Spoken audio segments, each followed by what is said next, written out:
Aí dentro do tema aí de mendigos emocionais, né, nós voltamos aqui ao papo com o escritor mais lido dessa década, com um novo livro dele, O Homem Mais Inteligente da História, que é Jesus.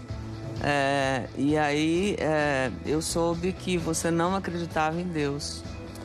Eu fui um dos maiores ateus que pisou nessa terra.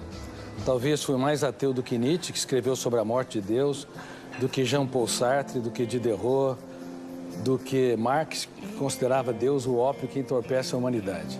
Como a minha teoria estuda a construção de pensamentos e a formação de pensadores, eu estudei como é que Einstein libertou seu imaginário, como Freud, e fui até Jesus Cristo. Esperava encontrar alguém de seu menor valor. O senhor estudou a vida de Jesus. Exatamente, a história, as reações subliminares. Faz 15 anos que você está... Na verdade, 15 anos escrevendo esse livro, mas faz 20 anos que eu tenho estudado como pesquisador da psicologia, sociologia e psicopedagogia.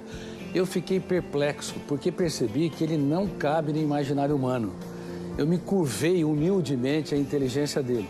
Agora, veja bem, Ana, Pedro, como eu digo nesse livro, Pedro era hiperativo, tenso e ansioso. João era bipolar. No momento era tranquilo e generoso. No outro momento, ele era, antes de se tornar o que era São apóstolo Pedro mesmo? Pedro era hiperativo, tenso e ansioso. Se fosse um aluno nos dias de hoje, todo professor queria vê-lo a quilômetros de distância da sua sala de aula.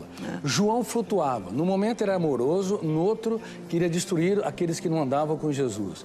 Tomé era paranoico e inseguro. Mateus era corrupto.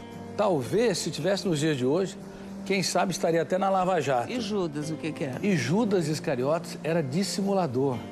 Quem é que conseguiria escolher um time desses para executar o maior projeto da sua vida?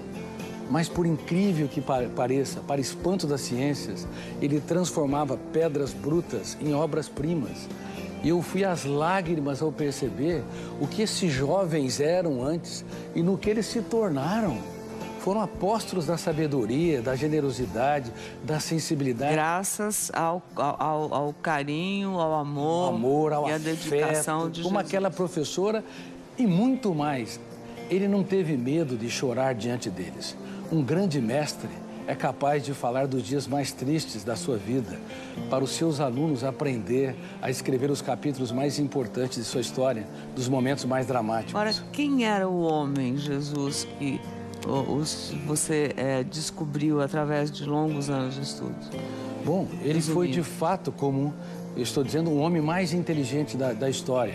Ele geria sua emoção com maestria, ele conseguia fazer poesia no caos, ele transformava prostitutas em rainhas.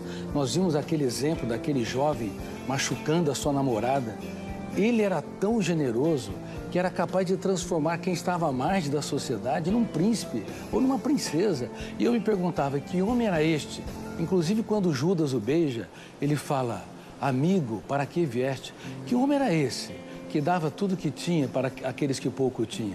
Ele não tinha medo de ser traído, ele tinha medo de perder um amigo.